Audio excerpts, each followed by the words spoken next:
اگر شما هورمون مردانه در بدنتون زیاد ترشح میشه و این موضوع اذیتتون میکنه، این ویدیو مخصوص شماست. به نام خدا سلام، من سانا زمینی هستم، متخصص سوژوک تراپی. با یک ویدیوی دیگه در خدمتتون هستم در رابطه با سوژوک. امروز میخوام در مورد این صحبت بکنم که چرا در بعضی از افراد هورمون مردانه زیاد ترشح میشه در صورتی که خانم هستن و چه مشکلاتی براشون ممکنه پیش بیاد و اینکه چجوری میتونن این مشکل رو برطرف کنن. البته این مسئله رو من از دیدگاه سوژوک تراپی دارم بررسی میکنم.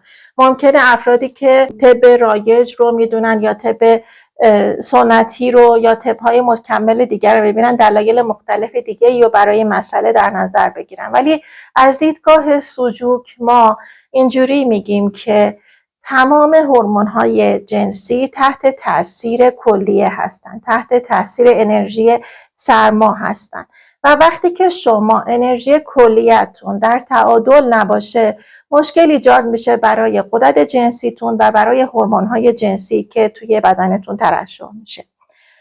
بنابراین اولین کاری که باید بکنیم و اولین شرط لازم برای اینکه شما بتونین هورمون‌های مردانه و کلاً هورمون‌های جنسیتون رو توی بدنتون تنظیم بکنین این هستش که کلیه‌های تنظیمی داشته باشین و دچار ضعف کلیه نباشین.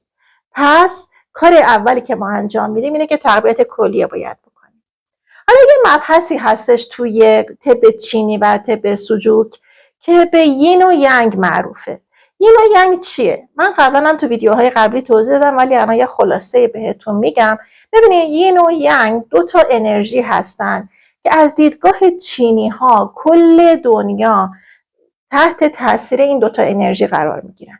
حالا هر کدومشون دارای یه سری خصوصیات و مشخصه هایی هستن، ولی دوتا از خصوصیات مهمشون اینه که یین مربوط به خانم ها میشه و جنس مؤنث، ینگ مربوط به آقایون و جنس مذکر میشه.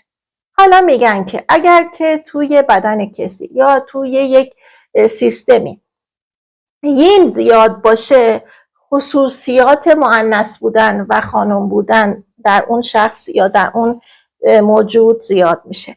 اگر ینگ زیاد باشه، خصوصیات مردانه توی اون موجود زیاد میشه.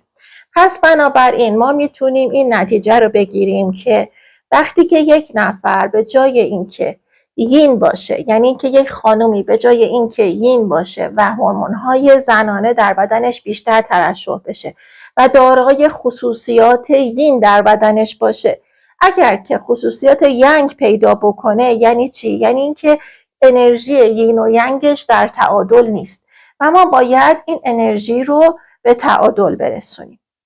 حالا یکی از روش ها اینه که منبع اون انرژی رو بیایم به تعادل برسونیم. مثلا که میگیم که کلی یک نفر ضعیفه، یینش کمه و باعث میشه که وقتی که روی غدد جنسیش داره اثر میذاره اختلال ایجاد بشه و اون تعادلی که لازمه روی غدد جنسیش ایجاد نشه.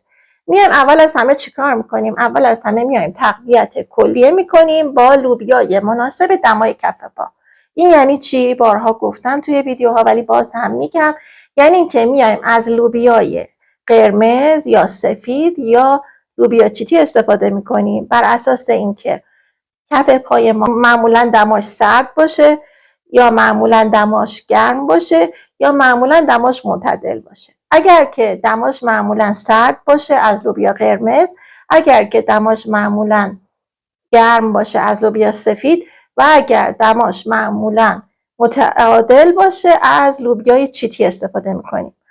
هر شب تا صبح 2 تا لوبیا توی انطباق کلیه که این 2 تا قسمت هستش. من توی کانال در مورد این که کلا انطباق کلیه رو چجوری پیدا میکنیم هم فیلم گذاشتم، میتونیم بریم ببینید. اینجا ما میایم انطباق کلیه رو پیدا میکنیم و لوبیاها رو اینجا میذاریم. 3 هفته این کار باید انجام بشه تا اینکه کلیه دوباره شروع به حرکت و دوباره شروع به تولید انرژی به اندازه نیاز بکنه. بعد از اینکه تقویت کلیه انجام دادین، این رو باید توجه کنین که ببینین قسمت‌های جنسی توی بدن خانم‌ها معمولاً تخمدان و رحم هستن. یعنی این 2 تا هستن که وضعیت جنسی خانم‌ها رو کنترل و مدیریت میکنن. بیشتر هم تخمدان. حالا اگر تخمدان شما درست کار بکنه، اون هورمون زنانه‌ای که ترشح میشه به اندازه کافی و درست است. حالا چرا ما میخوایم هورمون زنانه کافی باشه؟ به همون دلیل یین و ینگ که اول ویدیو بهتون گفتم. اگر که شما بتونین هورمون زنانه‌تون رو زیادتر بکنین و بتونید مدیریتش بکنین و تنظیمش بکنین، ناخودآگاه هورمون مردانه که ینگ شما هست به مقدار کمتری تولید میشه. ببینید توی بدن هر کسی لازم هستش که یه مقداری از اون هورمون‌های مردانه هم ترشح بشه، ولی مقدارش باید کم بشه. این مقداری که باید کم بشه رو شما میتونین با زیاد کردن هورمون مخالفش، یعنی هورمون زنانه، جبران بکنید. خب حالا ما چجوری هورمون زنانه رو توی بدن افزایش میدیم؟ یکی از کارهایی که باید بکنیم اینه که بیایم روی تخمدان‌ها کار بکنیم. حالا چجوری کار بکنیم؟ اول ویدیو رو لایک کنین، برام کامنت هم بنویسین. اگر هم کانال رو سابسکرایب نکردین سابسکرایب بکنین. این کار هم به من کمک میکنه به خاطر اینکه ویدیومو یوتیوب در اختیار دیگران هم قرار بده و افراد بیشتر از این اطلاعات استفاده بکنن. همین که باعث میشه که مردم با طب سلوک آشنا بشن، چون تعداد افرادی که با طب سلوک آشنا هستن توی ایران خیلی کمه. هرچی بیشتر آشنا بشن میتونن مشکلات بدنشون رو راحت‌تر برطرف بکنن. حالا ما میایم بررسی میکنیم ببینیم تخمدان آیا سالم هست یا نه. این رو شما میتونین از روش‌های مختلف متوجه بشین. یکی از روش‌هایی که میتونین متوجه بشین اینه که برین پیش متخصص زنان، یک سری آزمایش یعنی که سونوگرافی به شما میده، مشخص میشه که تخمدانتون احتمالاً کیست داره یا نه، یا اینکه تنبلی تخمدان داره یا نداره، یا اینکه مشکلات مختلفی که در رابطه با تخمدان هست. یکی دیگه از روش‌هایی که میتونین باهاش متوجه بشین وضعیت تخمدانتون به چه ترتیبی هستش اینه که ببینین این دوتا قسمت، یعنی این که یکی بین این دوتا انگشت شماره 2 و انگشت شماره 3 یه مقداری بیاین پایین‌تر، اینجا انطباق تخمدانتونه، یکی از تخمدان‌ها، و این تیکه بین این دوتا انگشت هم اینجا بیاین انطباق تخمدان دومتونه. این دوتا قسمت رو که الان عکسش رو هم دارید میبینی چک کنین.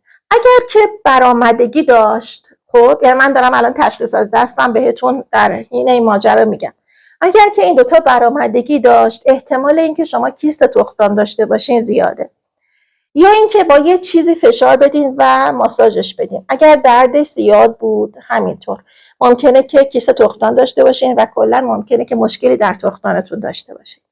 اگر رنگش تغییر کرده بود، مثلا اگر سفید شده بود، نشون دهنده اینه که شما کمکاری تخمدان دارین، یعنی اینکه تخمدانتون تنبل شده، به تنبلی تخمدان دچار شدین.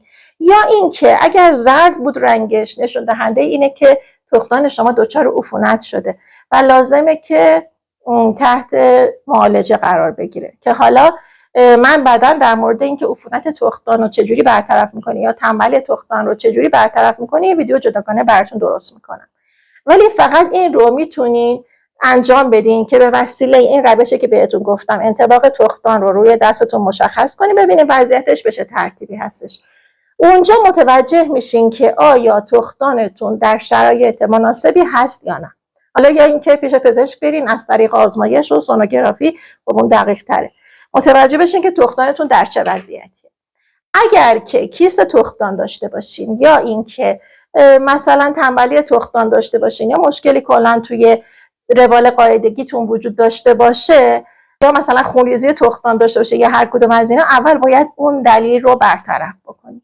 یعنی اینکه باید مشکل تخمدانتون برطرف بشه تا اینکه تخمدان شما آزادانه بتونه هورمون‌های زنانه جنسی رو آزاد بکنه و بتونه این رو در بدن شما زیاد بکنه، به همون نسبت دیگه کم در بدنتون کم میشه و هورمون‌های مردانه کمتری براتون ترشح میشه. وضعیت رحمتون رو هم میتونین چک بکنین. رحم انطباقش کجاست؟ رحم انطباقش به وسطه، یعنی بین تخمدان و دوتا تخمدان ها قسمت مربوط به رحمه. قسمت رحم رو هم چک کنین. مثلا اگر که فیبروم داشته باشین یا اینکه کیستی داخل رحمتون داشته باشین یا اینکه به هر حال مشکلی توی رحمتون داشته باشین، هم میتونه موثر باشه روی عملکرد تخمدان ها و هورمون هایی که توی بدنتون ترشح میشه نامتعادل باشه.